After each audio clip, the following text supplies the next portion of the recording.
Le président Faure Gnassingbé trône sur le Togo depuis bientôt 20 ans mais à peine 1% des citoyens togolais peuvent être en mesure de dire avec exactitude combien ils gagnent à la fin de chaque mois.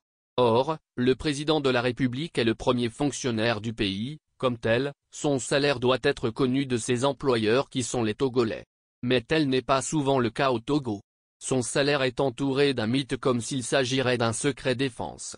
Tel n'est pas le cas ailleurs. Au Sénégal. Là-bas, les Sénégalais connaissent le salaire de leur président de la République. La preuve. À peine élu, le président Bassirou Diomaye Faye vient de dévoiler son patrimoine y compris son salaire.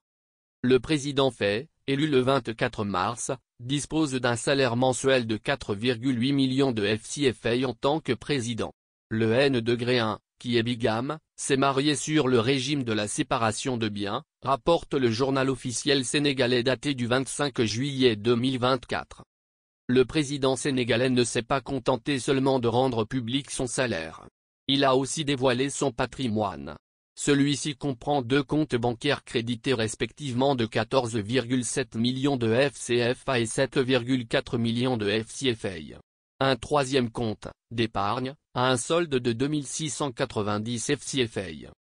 Le chef de l'État sénégalais, fonctionnaire des finances de 44 ans, a contracté 2 prêts bancaires pour lesquels il lui reste à payer respectivement 6,4 millions et 24,4 millions de CFA. Le futur président vivait sous crédit.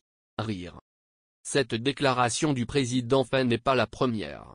Bien avant lui, ses prédécesseurs, Abdoulaye Wade, 2000-2012, et Macky Sall 2012-2024, avaient également rempli une déclaration de patrimoine après leur entrée en fonction, une obligation légale inscrite dans la constitution sénégalaise depuis 2001.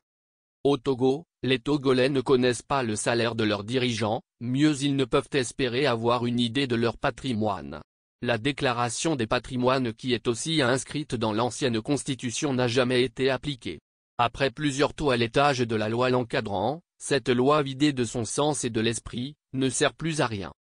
Comment dans ces conditions, peut-on parler de transparence, de bonne gouvernance et de lutte contre la corruption si au sommet de l'État on ne donne des signes de son attachement à ces valeurs?